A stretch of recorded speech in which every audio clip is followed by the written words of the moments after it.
நம்ம நல்லா சமைச்சா கூட யாருமே நம்மளை அப்ரிஷியேட் பண்ண மாட்டாங்க. அது என்ன சமைச்சா அப்படின்னு பார்த்தீங்கன்னா அந்த வெஜ்ஜு சமைச்சா மட்டும்தான். ஏன்னா அவங்க வந்து கடமைக்கு அதை சாப்பிடுவாங்க எப்போவுமே.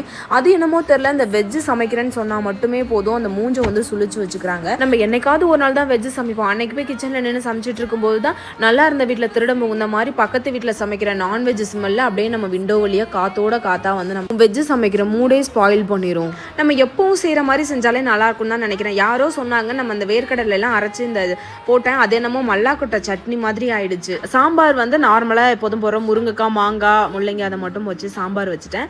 அதுக்கப்புறம் சரி ஓகே, ஏதாவது ஸ்வீட்டாக சாப்பிடணும் போல் இருந்துச்சு. அதுவும் எப்போவுமே இப்போலாம் சாப்பிட்டு முடிச்சோடனே ஸ்வீட்டாக ஏதாவது சாப்பிடணும் போல் இருக்கா.